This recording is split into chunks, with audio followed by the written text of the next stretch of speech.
Friends, welcome to my channel passion education. आप सभी का स्वागत है वीकली करंट अफेयर के सेशन में, जहां हम डिस्कस करते हैं पूरे हफ्ते का करंट अफेयर। आप सभी जानते हैं कॉम्पिटिटिव एग्ज़ाम की इस जर्नी में करंट अफेयर का कितना अहम रोल होता है। तो ज़रूरी हो जाता है कि हम हर दिन करंट अफेयर को फॉलो करें, वीकली उसे रिवाइज करें, मंथली कोई मैगज़ीन अगर आपके पास अवेलेबल हो जाती है रिसोर्सेज के तौर पे तो वो आप यूज़ कर सकते हैं। एक बेहतर तरीका करंट अफेयर को रिवाइज करने का, उसे गो थ्रू करने का है। आज के सेशन में हम कवर करेंगे 14 से 19 ऑफ अक्टूबर तक का current affair. So let's begin our session.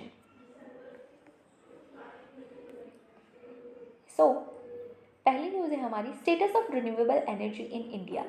India has achieved a significant milestone in its renewable energy journey as the country's total renewable energy capacity surpass the 200 gigawatt.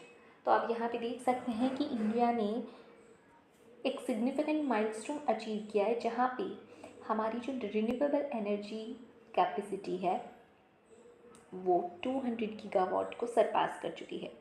अगर हम sources of renewable energy की बात करें तो solar energy सबसे बड़ा source रहा है जो हमारी टोटल रिन्यूएबल एनर्जी कैपेसिटी है उसके अंदर, that is 90.76 gigawatt. Then wind power with 47.36 gigawatt. Hydro power के अंदर large hydro power, small hydro power, bio power है। Large hydro power contribute 46.92 gigawatt, small hydropower contribute 5.07 gigawatt, and biopower contribute 11.32 gigawatt. If we talk about the share of renewable energy, then it constitutes 46.3% of India's total electricity generation capacity, which is 452.669 gigawatt. So we need to remember this that renewable energy का contribution कितना है, 46.3%। 50% तक हम पहुंचने ही वाले हैं। हमारा जो टोटल इलेक्ट्रिसिटी जनरेशन की कैपेसिटी है उसके लीडिंग स्टेट्स कौन से हैं? राजस्थान नंबर 1 पे आता है। ये डेटा आपको याद रखना है। Which generates 29.3 gigawatt. Then Gujarat with 29.52 gigawatt. Third Tamil Nadu with 23.70 gigawatt, and at fourth rank comes Karnataka with 22.37 gigawatt. Target of 500 gigawatt from non-fossil source by 2030, इसका गवर्नमेंट ने टारगेट रखा है। पहले ये 450 था, अब 500 गीगावाट का रखा गया है by 2030। Second news states about third, that is Terminal High Altitude Area Defense. It is an advanced missile defense system designed to counter short, medium, intermediate range ballistic missile threats. It is only US missile defense system capable of intercepting missiles both inside and outside the atmosphere. So you have to remember that the third, it is a kind of high altitude area defense system which is of US. The United States had deployed 100 troops and the terminal high altitude area defense, that is THAAD, to Israel. Israel का जो युद्ध चल रहा है उसके अंदर US ने Israel को थर्ड मिसाइल सपोर्ट के लिए, वॉरफेयर के सपोर्ट के लिए भिजवाई है। Coming toward our next news, Nobel Prize in Economics.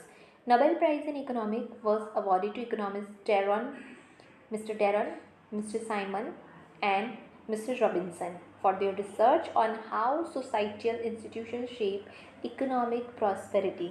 तो यहाँ पे इनका जो वर्क है, इनका जो रिसर्च है वो बताता है कि किस तरीके से जो सोसाइटल इंस्टीट्यूशन है वो किसी कंट्री की इकोनॉमी की प्रॉस्पेरिटी को कितना अफेक्ट करते हैं, किस तरीके से। Their work explain why some nation prosper while others do not, emphasizing that countries with inclusive institutions characterized by democracy, rule of law, and property rights tend to experience sustained growth। तो यहाँ पे वो अपने work से समझाने की कोशिश करते हैं कि क्यों कुछ नेशंस बहुत ज़्यादा प्रॉस्परस होते हैं जबकि कुछ नहीं कर पाते हैं।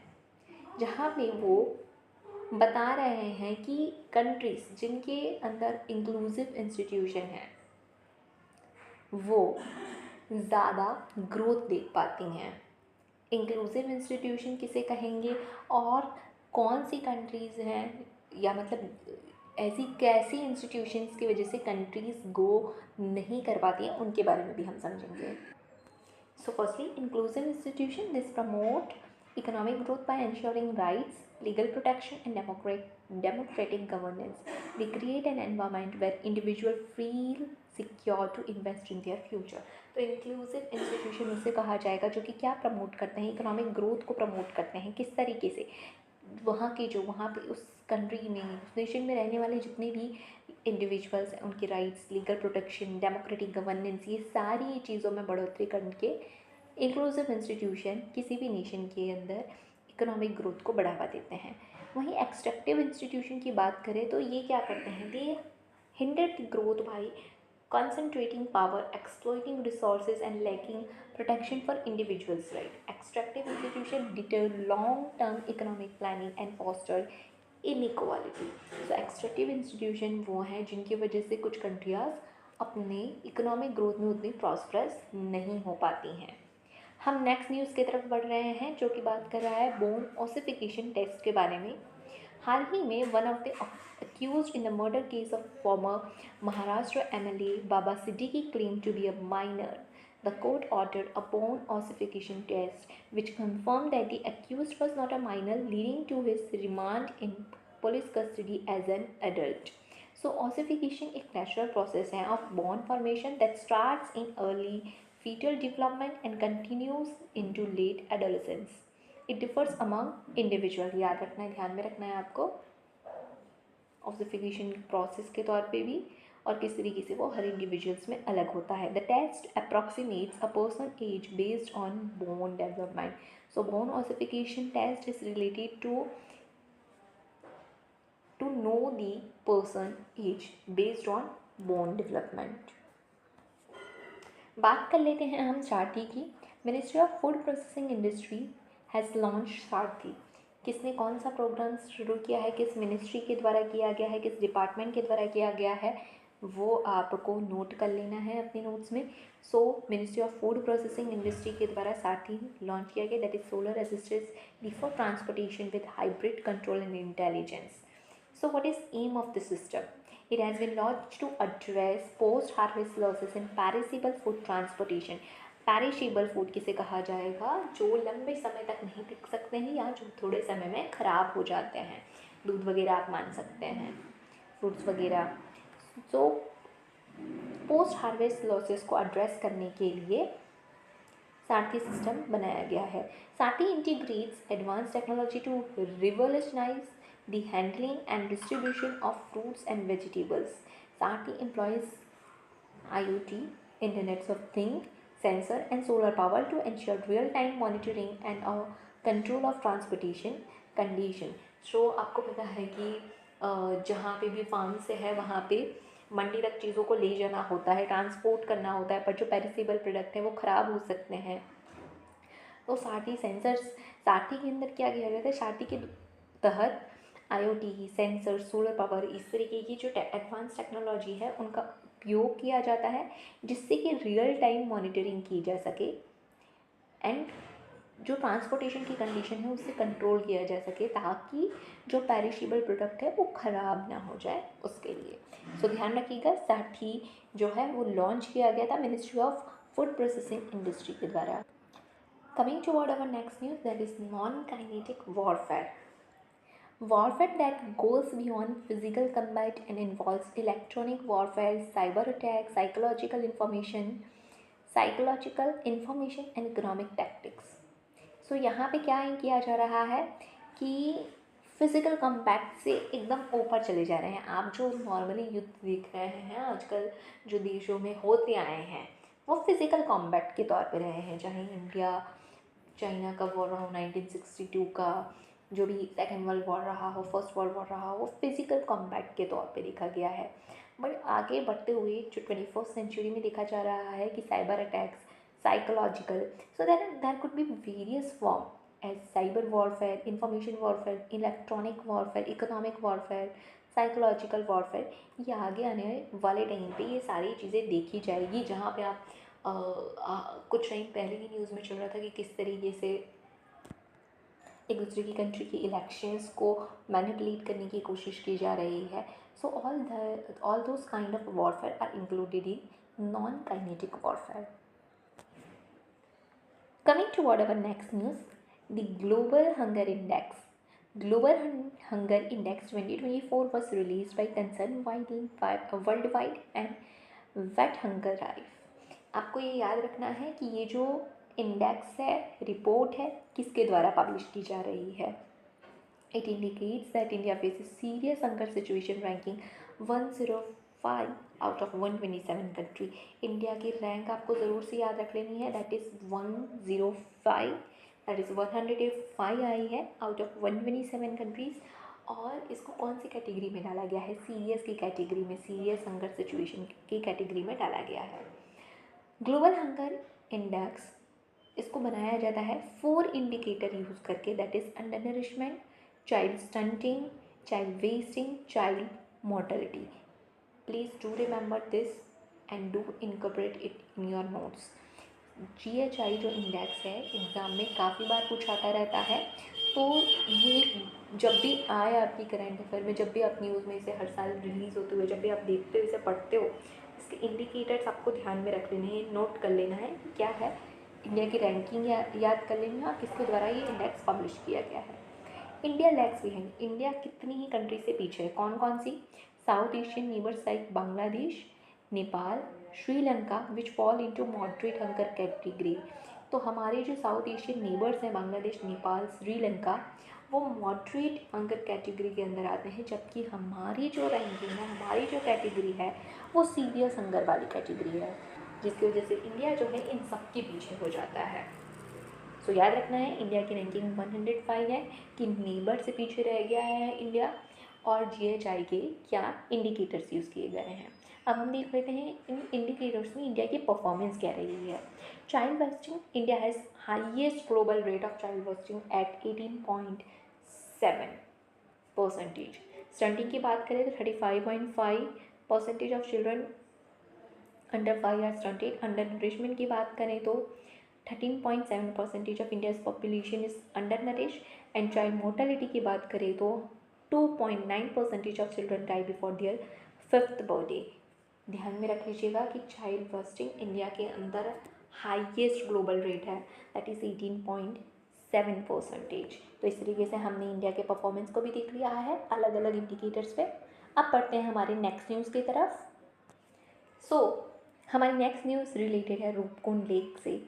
Climate change is leading to annual shrinking of Roopkund lake that is located in Uttarakhand.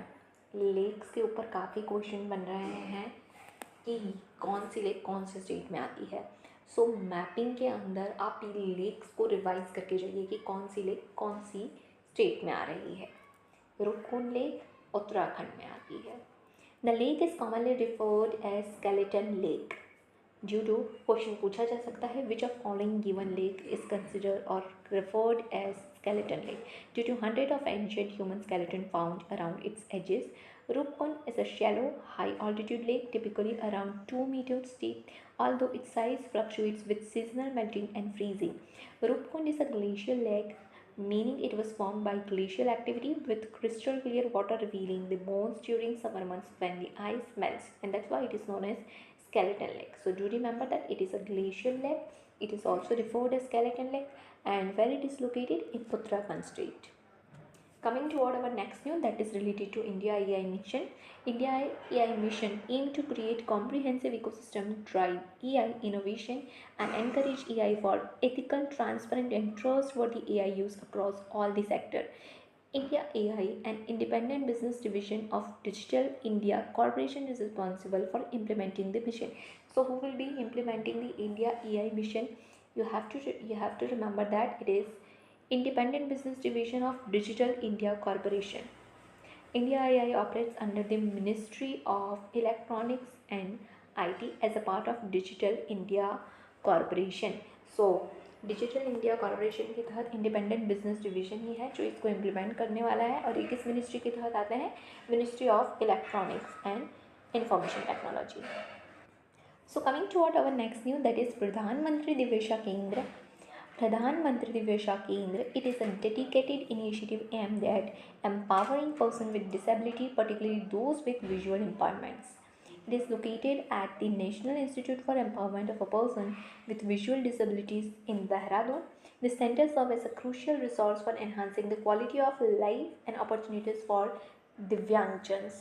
Our next news covers the topic related to biopolymers.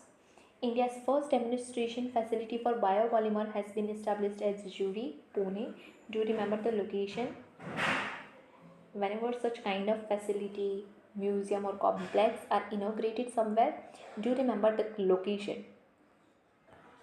It has been established by Praj Industry. The facility exemplifies India's commitment to transitioning from traditional plastic to eco-friendly alternatives aligned with global push for sustainable solutions. So, अब हम biopolymers के बारे में थोड़ा detail में समझते हैं कि ये क्यों इतना इम्पॉर्टेंट रखता है. So basically, biopolymers are natural polymer derived from renewable biological resources such as plants, animals, microorganism. Right, तो इसी इनको रिन्यूएबल कहा जा रहा है. Unlike if you talk about conventional plastic which are made from petroleum based product, biopolymers are eco friendly and often biodegradable, making them a sustainable alternative. They are increasingly being utilized across various industry. कौन सी industry में हम इन्हें use होता हुआ देख रहे हैं? Packaging, agriculture, health care, textile, due to their reduce environmental impact.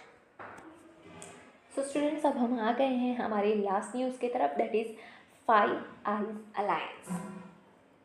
पूरे हफ्ते में न्यूज़ तो बहुत सारी बनती है, बट मैं अगेन आपको बता दूँ, आपको याद उन्हें करना होता है, रिवाइज उन्हें बार बार करना होता है जो एग्ज़ाम की पर्सपेक्टिव से बहुत ही ज़्यादा इंपॉर्टेंट हो. राइट, अगर आप बहुत सारे न्यूज़पेपर देखेंगे कि मैं ये भी पढ़ लूँ, वो भी पढ़ लूँ, ये मैगज़ीन पे देख लूँ, ये वेबसाइट पे से भी पढ़ लूँ, तो आपके लिए एक ही दिन के अंदर बंडल ऑफ न्यूज़ खड़े कर हो जाएंगे. बट आपको पढ़ना अपने एग्ज़ाम के पर्सपेक्टिव से है, जो एग्ज़ाम के लिए इम्पॉर्टेंट है. ठीक है, मैंने जब ये weekly current affair session start किया तब मेरा एम ही ये था कि आप तक जो रेलेवेंट चीज़ें हैं वो पहुंचाई जाए. मुझे अपनी वीडियो का कंटेंट बड़ा करने के लिए मैं 5, 6, 7, 10, 20, 25 न्यूज़ ऐसे ही नहीं कवर कर सकती हूँ जो एग्ज़ाम में जिनके पूछाने के चांसेस बहुत ही ज़्यादा कम हो. मैं यही नहीं कह रही हूँ कि उनमें से आएगा ही नहीं, बट उनके चांसेस बहुत ही कम हो, क्योंकि मुझे पता है जब मैं ये वीडियो करवा रही हूँ आपको तो आप इससे गो थ्रू करेंगे, रिविजन करेंगे, नोटबुक से अपने करेंगे जो आपने नोट्स बनाया है. सो अगर यहाँ पे से इस वीडियो से आपको रेलेवेंट चीज़ मिल जाती तो आपको पता चल जाएगा कि हाँ ठीक है, ये इंपॉर्टेंट टॉपिक्स हैं और आपको इन्हीं ही रिवाइज करना है. So I am trying to keep it simple and जितना हो सके उतना रेलेवेंट चीज़ें आप तक पहुँचाई जाए. फाइव आइज अलायंस के बारे में बात करते हैं. The alliance includes 5 English speaking countries. अब ये 5 अलायंस न्यूज़ में क्यों आ गए हैं? क्योंकि आपको पता है कनाडा में जो कुछ चीज़ें हो रही है जिसके बाद वहाँ के प्राइम मिनिस्टर ने किस तरीके के एलिगेंस लगाए थे इंडिया के ऊपर, जब उन्हें वहाँ पे से कोई सबूत नहीं मिलता है तो सवाल उठते हैं इंटेलिजेंस शेयरिंग जो कंट्रीज़ हैं उनके ऊपर भी. सो ये 5 आइज अलायंस एग्ज़ाम में बार बार पूछा गया है, ध्यान रखिएगा. अब जब मैं बोलती हूँ एग्ज़ाम में बार बार पूछा गया है तो अलग अलग कॉम्पिटिटिव एग्ज़ाम्स हैं. राइट, मैं उन सबको ध्यान में रख के बोलती हूँ, मैं किसी एक एग्ज़ाम को पकड़ के नहीं बोल रही हूँ कि हाँ इसमें ही पूछा गया है. The alliance include 5 English speaking countries. कौन सी कंट्रीज़ हैं वो? Australia, Canada, New Zealand, United kingdom and United states. Countries ज़रूर से ध्यान में रख लीजिएगा, ये सच में ही 5 अलायंस बहुत बार न्यूज़ में चलता रहता है। हर चौथे पाँचवें महीने में इंटेलिजेंस शेयरिंग को लेकर के जब भी बात होती है फाइव आइज अलायंस की बात चलती है। तो इन टॉपिक्स जो हमेशा ही रेलेवेंट रह रहे हैं न्यूज़ में, उन मुद्दे पर से क्वेश्चन बनना है ना, लाजमी है कि इनके ऊपर क्वेश्चन बन सकते हैं, तो क्यों ना उनको ज़्यादा फोकस दिया जाए। फाइव आइज अलायंस उनमें से एक है। जैसे आप एग्ज़ाम के अंदर WHO को पढ़ के ही जाएंगे, यूनाइटेड नेशंस को पढ़ के ही जाएंगे, तो ऐसे कुछ और भी टॉपिक्स होते हैं जिनके ऊपर से बनने के चांसेस होते हैं, उनमें से it is a multilateral intelligence sharing network primarily focused on surveillance and signals intelligence. Evolve कब इवॉल्व हुआ था ये? During world war 2 to counter the Soviet threat during the cold war.